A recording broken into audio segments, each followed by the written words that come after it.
Olá pessoal, tudo bom? Nós vamos começar a correção das nossas atividades de magnetismo, então nós temos dois blocos de atividades aí sobre magnetismo para a gente corrigir. Já foi postada a correção para vocês, né? A correção, os cálculos, mas faltou, né, explicar a respeito, falar, comentar as particularidades, coisa e tal. Nós vimos até agora, eh, eh, digamos assim, 50% do magnetismo, né, onde nós vimos o conceito de campo magnético, os ímãs, os elementos ferromagnéticos, falamos um pouco sobre geomagnetismo, a questão dos polos, depois ainda tem mais, tem algumas curiosidades que a gente vai ver aí com o simulador. E o nosso tempo está acabando, né? Nós estamos já entrando em dezembro, né? Nós temos mais 2 ou 3 semanas, provavelmente vocês vão fazer um trabalho aí sobre magnetismo, tá? Para que, né, dê tempo e seja viável, porque depois, com esse trabalho eu vou dar um tempo um pouco maior, né? Para depois vamos ver se a gente faz aí, né, a recuperação paralela. Nós vamos falar alguma coisa ainda para a próxima aula de força magnética, tá? Força magnética, nesse capítulo de força magnética, a gente vai falar um pouco sobre o funcionamento do CERN, do acelerador de partículas, né? Como é que funciona. Ali nós temos o Laboratório Nacional Luz Síncrono, o nosso novo laboratório aí, né? É um acelerador de elétrons para obtenção de raio-x de vários comprimentos de onda para análise de materiais. Nós temos ali em São Carlos, então a gente vai falar um pouco do Laboratório Nacional Luz Síncroton, tá? Que é um laboratório de análise de materiais uh, por emissão de raio-x. E nós temos o CERN, que é o grande, né, a nossa maior máquina, né, a maior máquina científica que existe aí, né, que é um destroçador de núcleo atômico. Tá? Então a gente vai comentar um pouquinho disso quando a gente falar de força magnética. Mas vamos lá, então a gente tem que dar ver algumas atividades básicas ali sobre magnetismo, sobre campo magnético gerado em fio longo, né, fio longo e reto. Tá? E nós temos também espira de corrente, campo magnético em espira de corrente, depois campo magnético em solenoide, né, solenoide, eletroímã, bobina.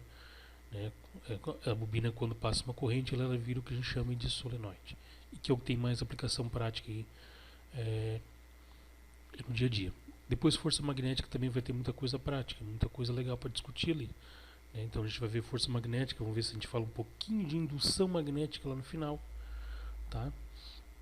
E vocês já vão estar com esse trabalho em mãos para fazer. Aula que vem também eu estou postando aí a correção dessa avaliação, ou de repente até durante a semana agora eu estou postando as notas e a correção da avaliação quanto antes, né? E quem já vê que se engalhou na prova já vai, né, dar uma estudada aí para a prova de REC sobre geradores elétricos, tá? Então eu estou postando as notas da prova de geradores elétricos e correção na próxima aula aí. Vamos lá então, pessoal. Eu pretendo fazer essa videoaula em 2 vídeos para não ficar muito extenso, tá? O primeiro que eu tenho aqui, pessoal, é em um prego de aço. Aqui está faltando uma figura, né? Em um prego de aço, Pedro esfrega continuamente um imã permanente, então tem um imã em barra que ele esfrega, né? Ele pega o imã em barra e esfrega no corpo do prego. Né? Faltou uma figurinha complementar aqui. Sempre no mesmo sentido, então ele vai pegar o imã em barra, como não tem, deixa eu, né, acrescentar essa. Né? Então ele vai pegar um imã em barra, deixa eu carregar minha caneta. Ele pega um imã em barra aqui, né, onde eu tenho o polo norte e o polo sul, e ele fica, né, atritando no corpo do prego, né? Então ele fica sempre, né, assim, nesse sentido aqui, tá? Então sempre no mesmo sentido, conforme a figura. Após esse processo, o estudante verifica que o prego fica imantado, ou seja, ele adquire propriedades magnéticas, ele vira um imã temporário, tá? Mas ele vira um imã ali, ele não vai virar um imã permanente, porque esse imã em barra teria que ter um campo magnético muito forte, né? Teria que ter muitas linhas de indução ali, atraindo outros pregos. Então ele imanta o emprego que atrai outros pregos, tá? Então esse imã vira um imãzinho razoável também. Então, provavelmente ele usa um imã em barra, né? Com um campo magnético bastante intenso. Mas vamos lá, não é esse o caso. O polo norte do prego é a sua ponta. Como ele pode verificar isso? Bom, pessoal, o polo norte do prego é a sua ponta. Como ele pode verificar isso? Para verificar isso, ele pode pegar, né, Poderia pegar, por exemplo, aí o ímã em barras. Ele poderia pegar o ímã em barra, né, e verificar. Se ele encostar, o polo norte é a ponta, né? Está dizendo aqui a sua ponta, então é a pontinha do prego. Se aqui está o polo norte, pessoal, então vamos analisar os detalhes, né? Tem várias questões entrelaçadas aqui. Então ele imantou o norte do polo, né? O norte do ímã agora aqui, esse prego aqui virou, né? Está aqui o polo norte, então virou o ímã e está aqui o meu polo norte. Como é que eu posso verificar? Eu pego, por exemplo, o ímã em barra, que eu já tenho que conhecer, né? Aqui o norte e o sul. Eu vou verificar o que, que vai ter repulsão, ou seja, a hora que eu encostar o prego aqui no lado do ímã permanente que ele me usou, que eu sei que é o polo norte, o prego vai entortar para o outro lado, ele vai virar, vai repelir, tá? Ou eu posso também pegar esse prego aqui, pessoal, né? Eu posso pregar aqui, como ele pode verificar que a ponta está ao norte? Eu posso botar uma bússola, né? E o que, que vai acontecer? A bússola, o lado sul do ponteiro vai virar, ou seja, o lado vermelho vai para o lado oposto, porque geralmente o lado vermelho é o norte magnético da agulha da bússola, né? E então o sul da agulha da bússola, o sul magnético da agulha da bússola vai virar, né? Vai apontar para a ponta. Significa que a ponta está o norte magnético desse prego imantado. Então tem duas formas de você verificar aí. Beleza? Que eu sei que se eu aplicar, né, polos iguais atraem, polos diferentes, né, repelem, então é fácil de verificar isso. Distraidamente, Pedro coloca o prego imantado ao lado do prego idêntico, mas não imantado. Para verificar qual dos lados é o prego imantado, usando apenas esses dois objetos, ele os posiciona conforme indicado na figura ao lado. Então vamos lá, distraidamente, Pedro coloca o prego imantado ao lado de outro prego idêntico, né? Mas não imantado. Então ele pegou o prego imantado e, né, ele confundiu, ele embananou, ele misturou com o prego que não está imantado. Para verificar qual desses dois é o prego imantado, usando apenas esses dois objetos, esses dois pregos aí, ele os posiciona conforme indicado na figura ao lado, como, né, essa figurinha aqui. Se a ponta do prego A atrair a região central do prego B, qual deles será imantado? Qual seria a conclusão se esta atração não ocorresse?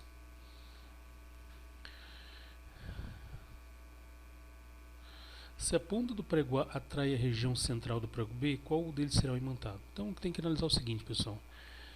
Nós já discutimos que as linhas de indução, né, num ímã permanente, num ímã em barra, num prego, num objeto mandado, vai estar sempre o quê? Essas linhas vão estar sempre concentradas nas extremidades, nas pontas, tá? Então, se ele encostou o prego A, né, se ele encostou o prego A no prego B, né, e encostou ali, grudou, significa que o prego A é o prego imantado, tá? Significa que o campo magnético é mais intenso no ponto A.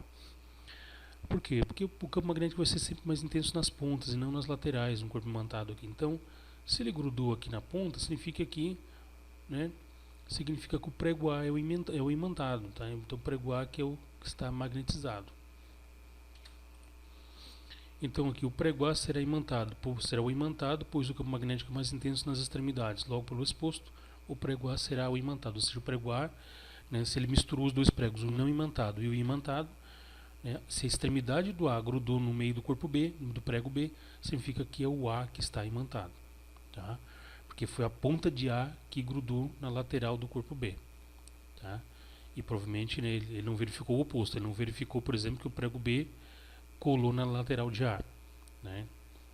Então, se ele verificou que a ponta de A grudou aqui na lateral de B, significa que o imantado é o A, porque, né, digamos que o prego ele vai colar nas pontas, nas extremidades. O campo magnético é mais intenso nas pontas. Nós já discutimos ali que quando nós temos um ímã, por exemplo, né, pega aqui um ímã barra, que a gente está trabalhando a ideia do ímã barra, né? Eu tenho aqui as minhas linhas de indução, tá? E nessas linhas de indução é composta, né, por uma infinidade de vetores, né, campo magnético ou vetor indução magnética. Tem dois números, campo magnético e indução magnética. E a gente vê que essas linhas são mais concentradas, né, Sempre aqui. A gente já vai ver uma questão ali que reforça essa ideia, né? Sempre aqui, tá? Então provavelmente aqui eu vou ter o campo magnético, né? Aqui eu tenho mais linhas de indução concentradas, né? Tem mais linhas de indução concentradas. Se ele colou no B, é porque o A, né, é o imantado. Agora, se ele fez o mesmo procedimento e encostou a ponta de B no corpo de A e não grudou, é porque esse aqui não tem campo magnético. Então, né, a atração magnética vai ser sempre mais intensa na ponta. Claro, vai encostar, vai atrair também, vai, mas é muito mais fraco. A atração, né, o contato magnético entre dois ímãs em barra sempre vai ser mais intenso nos polos, nas extremidades, não nas laterais, tá? Onde está o polo. E já está dizendo, inclusive, aqui que o polo norte do prego é a ponta, né? Então, né, o polo norte do prego é ponto. O polo está nas pontas, não está nas laterais. Tá? Então, é onde o campo magnético é mais extenso, é nos polos, onde eu tenho maior concentração de linhas de indução. Beleza? Deixa eu só apagar isso aqui que eu vou precisar, né, depois repassar esse material para vocês com algumas modificações. Então nós vamos tirar esse vespeiro brabo aqui. Essa aqui, pessoal, a figura a seguir mostra um ímã atraindo limalha de ferro. Pode-se afirmar que... Então olha só, eu tenho um ímã em barra aqui e ele está atraindo limalha. A limalha de ferro, o que é? Nada mais é do que um pó de ferro, onde cada grãozinho desse pó de ferro pode ser transformado num minúsculo ímã imantado. Por isso que esse pozinho de ferro interage com o ímã. Porque cada grãozinho desse pó de ferro vira também um ele imantado, ele se transforma num iminha, né, temporário. Tá? E o que as questões estão dizendo? Vamos ver, aí a gente tem que analisar uma por uma e averiguar. O polo mostrado é o norte? Não tem como afirmar que o polo mostrado é o norte. Tá? Eu sei que o polo está nas extremidades, porque olha só, a maior parte da limalha está colando onde? Na ponta, nas extremidades. Se ele botar na lateral, né, pode ser que grude, mas não vai grudar tanto. Pelo que nós estamos vendo na imagem, né, eu tenho uma grande concentração de limalha concentrada na extremidade. Então eu sei que os polos estão nas extremidades. Agora eu não tenho como verificar se é polo norte ou sul só com o exposto aí na figura. Tá? O polo mostrado é o sul? Também não posso dizer nada. O campo magnético mais intenso na região central do ímã? Não dá para dizer. A região central do ímã seria aqui. Né? Não tem como afirmar. O campo magnético é mais intenso na extremidade do ímã? Sim. Né? Então a gente está vendo que aqui provavelmente é um ímã, né, esqueci agora o nome da figura geométrica aqui, né, um branco, né, é um paralelepípedo, né, certo? Ele é retangular, então aqui a extremidade provavelmente está aqui. Por que eu sei que o polo está aqui nesse lado aqui, ó, nessa extremidade? Porque aqui está grudando mais limalha. Olha o emboleiro de limalha que está grudando aqui. Significa que aqui é o polo, aqui tem o maior número de linhas de indução magnética. Aqui é onde está mais, onde está conseguindo imantar um maior número de partículas ali que compõem a limalha. Tá? Então, como o magnético mais intenso na extremidade do ímã? Sim, aqui está a extremidade do ímã, é isso que eu estou enxergando aqui. E eu sei que ele é mais intenso porque ele está grudando mais na ponta aqui, ó. Tá? Ele está grudando mais na ponta. A limalha de ferro só é atraída pelo ímã por ser muito leve? Não tem nada a ver, né, por ser muito leve. Tá? Então, pessoal, seria essa questão, né? O campo magnético é mais intenso na região... Opa, botei a setinha, ficou muito para cima. Acho que eu mexi na figura aqui e a setinha não mexeu, pessoal. É a questão D aqui, tá? Então deu uma sincronizada aqui. O campo magnético é mais intenso na extremidade, né, do ímã, tá? Na extremidade, tem que ver se eu também não fiz isso no gabarito lá. Na extremidade do ímã, tá aqui o meu ímã, né? Aqui o meu ímã. Aqui pode ser um norte, aqui pode ser um sul, né? E aqui eu tenho um grande número de linhas de indução, né? E para fora aqui eu tenho um número maior, mais fraco, né? As linhas estão mais espaçadas. Então aqui essa região central faz com que seja atraída, né, uma quantidade maior de limalha. Isso, né, permite verificar experimentalmente que o campo magnético ele é mais intenso na extremidade do ímã, onde fica os polos. Tá?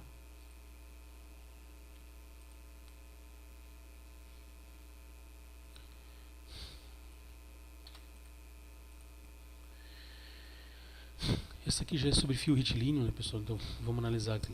Um fio retilíneo e longo, né, é percorrido por uma corrente elétrica com intensidade de 4 amperes, como mostrado na figura.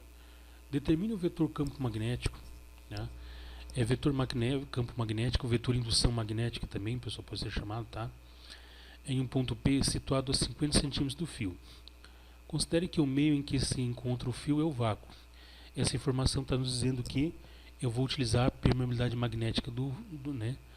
A permeabilidade magnética do vácuo ou do ar, o μ0, 4π vezes 10 a menos 7 Tesla por metro ampere, tá? Então eu quero saber qual é, né, como é que eu vou caracterizar o vetor campo magnético aqui nesse ponto P, né, aqui no ponto P. Primeiro eu vou usar a regra da mão direita. Lembra lá que pela regra da mão direita, depois a gente vai ter a regra da mão direita espalmada, então a gente vai ter outras duas regras de mão aí, quando a gente trabalhar com a questão da força magnética. Pela regra da mão direita eu vou alinhar o meu dedão com a corrente elétrica e os meus outros dedos vão agarrar, vão contornar o fio. Esse sentido de contorno é o sentido de rotação, o sentido de circulação do campo magnético ao redor do fio que está passando corrente.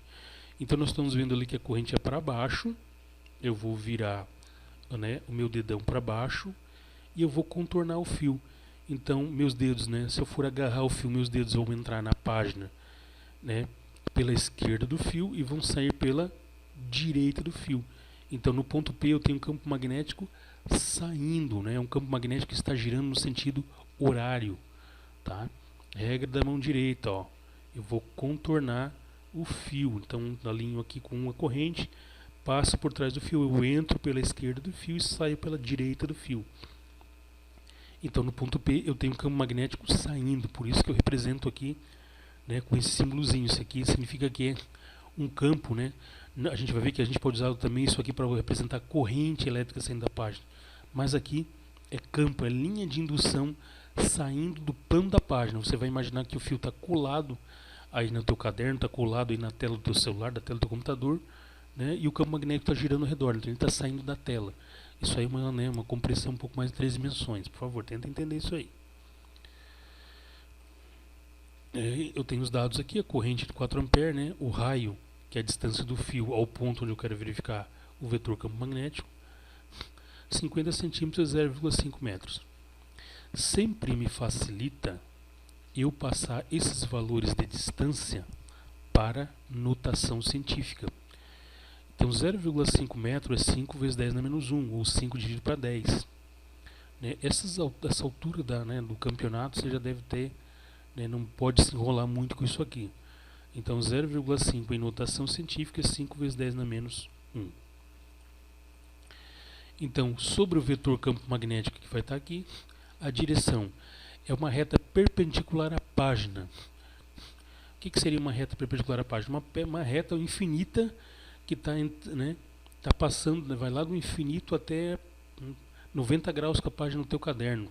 Com o monitor do teu computador, com a tela do teu celular, está fazendo 90 graus, está entrando, né, está passando por dentro do teu computador, por dentro da tua tela. Tá? Então tenta entender isso. Essa é a direção. E o sentido desse vetor é saindo da página. Então essa bolinha preenchida aqui é a representação do saindo da página. Tá? Ele está girando no sentido horário. Tá? E nesse ponto P, que é um ponto no plano, é um ponto que também está na tua folha de papel, na tua página, nesse ponto, exatamente posicionado, né, na tua página, o campo magnético ali está saindo. Ele está girando sentido horário, né, ó, girando sentido horário. Significa que ele está entrando pela esquerda do teu fio e está saindo pela direita, em todos os pontos do espaço pela direita. E particularmente no ponto P também vai estar saindo. Tá? Porque em todos os pontos à direita do fio, ao redor do fio, né, no plano, na mesma página, aqui no mesmo plano, na mesma posição, né, o campo magnético está saindo. Então o ponto P é um ponto particular dentre os infinitos pontos onde o campo magnético está passando aqui, onde eu quero avaliar o campo magnético. E é um ponto que está também ali colado no plano da página, junto com o fio. Né? Então nesse ponto eu sei que ele está exatamente ali, vai ter um vetorzinho que está saindo, está apontando para fora, uma flechinha apontando para a tua cara ali, saindo da página. Tá? E a intensidade eu calcular, né? B igual a μ0i 2πr. Então bota os valores lá, né? Eu vou usar o μ0 porque está dizendo ali que o fio está no vácuo ou no ar. A permeabilidade magnética do ar e do vácuo é a mesma coisa, porque o campo magnético não faz diferença, tá? É a mesma imposição, a mesma dificuldade que o campo magnético tem, estando no ar ou estando no vácuo.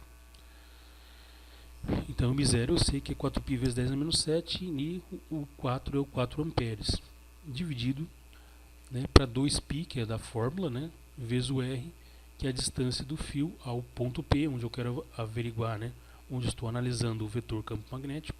Quando eu falo em vetor campo alguma coisa, né, o vetor alguma coisa, eu tenho me referindo à direção, sentido e intensidade que eu calculo, né, através da equaçãozinha aqui. Então eu corto aqui, eu posso cortar 4π com 2π, né? Aí eu fico com 2π, eu fico com 2 vezes 4, 8. Eu vou ficar aqui em cima, né? Cortei esse 4π com esse 2π, cortei π com π. Aqui em cima eu vou ficar apenas 2 vezes 4, 8, vezes 10 a menos 7. Como o 2π eu cortei com 4π, ele saiu, sumiu do mapa. Sobrou aqui embaixo apenas os 5 vezes 10 a menos 1. Né? Pelo amor de Deus, não vamos botar quadrado aqui também, tá? Então eu cheguei nisso aqui. Eu cheguei que o campo magnético é 1,6 vezes 10 a menos 6 Tesla. Tá? Um campo magnético bem fraquinho. Beleza?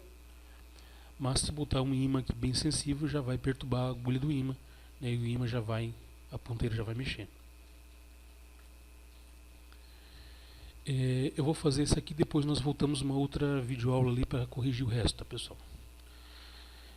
Na experiência de Ørsted, o fio de um circuito passa sobre a agulha de uma bússola, com a chave C aberta. Na experiência de Ørsted, o fio de um circuito passa, né? O fio passa sobre a agulha de uma bússola. Tá? Então, com a chave C aberta, a agulha alinha-se como mostrado na figura 1. Então está aqui, né? Nossa figura 1, o fiozinho está passando por cima do vidrinho da bússola, né? Em cima do ponteiro, a posição está assim. Quando eu fecho o circuito, fechando a chave C, a agulha da bússola assume nova posição. Então ela ficou perpendicular, né? Ela ficou perpendicular ao campo magnético. O campo magnético está girando aqui ao redor, né? E a agulha da bússola vai se alinhar com o que? Ela vai tangenciar o campo magnético. Então nós temos assim, pessoal. Eu vou imaginar aqui, olha só. Eu vou imaginar isso aqui, né? O campo magnético então está tangenciando, né? Tangenciando. Aqui como se fosse o fio. Imagina que isso aqui seja o fio saindo da página do teu caderno. O fio saindo da tua tela. Tá? O fio. Agora o fio elétrico saindo da tua tela. Tu cortou o fio, tu está vendo o fio de frente. Opa, desculpa. Essa bolinha cheia significa corrente elétrica saindo. Tá? Então olha essas coisas que a gente tem para fazer umas representações mais detalhadas. Aqui está o meu fio elétrico, meu fio de corrente. E essa bolinha cheia significa que tem corrente elétrica saindo do fio. Então tu vai apontar o dedão para tua cara. Aponta o dedão para tua cara porque a corrente elétrica está saindo da página do teu caderno. E tu vai usando a regra da mão direita, significa que o campo magnético está envolvendo no sentido anti-horário, né? Então o campo magnético está onde? Está para lá, tá? Está perpendicular. E o que ia acontecer com no exposto aqui, o que ia acontecer com o ponteiro da bússola? O ponteiro da bússola ia ficar, né? Assim, né? Ele ia se alinhar como mostrado aqui, ó, tá? Então ele se alinha perpendicularmente ao fio, porque ele se alinha aqui o campo magnético. O campo magnético é perpendicular, né? O vetor campo magnético é perpendicular ao fio, tá? Então vamos ver o que diz aqui. A partir do experimento, Ørsted estabeleceu que a corrente elétrica estabelecida no circuito gerou um campo elétrico em uma direção perpendicular à corrente elétrica. Não. O campo elétrico não é perpendicular. Gerou um campo magnético numa direção perpendicular à corrente elétrica. Provável que seja isso. Gerou um campo elétrico. Não estamos trabalhando com a ideia de campo elétrico. Gerou um campo magnético numa direção paralela à corrente. Não, né? A gente está supondo que a corrente ela está passando aqui, pessoal. Ó, a corrente está assim, né? Está acompanhando o fio. Então, o campo magnético vai ser onde? O campo magnético vai ser assim, né? Porque a gente viu ali pela figura que ele está aqui. Ele está circulando o fio, certo? Ele está circulando o fio, então, né? Tá assim, ó. Então ele está circulando aqui o fio, então o campo magnético está perpendicular, tá? Está perpendicular ali. Então gerou um campo magnético em uma direção perpendicular à corrente elétrica, é o mais provável. Gerou um campo magnético com direção perpendicular à corrente magnética. Gerou um campo elétrico, não estamos trabalhando com a ideia de campo elétrico. Gerou um campo magnético em uma direção paralela à corrente? Não, é para ser paralela à corrente. Aqui estaria a corrente e o campo magnético estaria assim, né, paralelo à corrente. Não, não é isso. E aqui estaria a corrente elétrica e o campo magnético seria uma flecha, né? O vetor paralelo à corrente. Não é. Não interfere na nova posição assumida pela agulha da bússola, que foi causada pela energia térmica. Não, meu Deus, né? Aí já é a história da carochinha braba, né? Então, meus queridos, a alternativa é essa aqui. Gerou um campo magnético numa direção perpendicular à corrente elétrica. Então, ó, o vetor campo magnético 90 graus em relação à corrente elétrica, tá? Então tá aqui corrente elétrica para cá, né? Campo magnético para lá. Então a corrente está saindo, o campo magnético está atravessando, né? Formou 90 graus. Corrente elétrica vindo na tua direção, campo magnético girando aqui, né? Ó, campo magnético girando aqui. Então corrente aqui entrando na tua cara, campo magnético para lá, 90 graus, ó, 90 graus, tá? Então gerou um campo magnético em direção perpendicular à corrente elétrica, beleza? E eu poderia ainda representar assim, né? Poderia botar aqui o fio, né? Aqui a corrente elétrica, né? E aqui, né? O campo magnético está girando, né? O campo magnético, se eu visse esse fio de cima, né? De lado assim, né? Ele estaria, né? Aqui, né? Campo magnético aqui posso representar assim também, tá?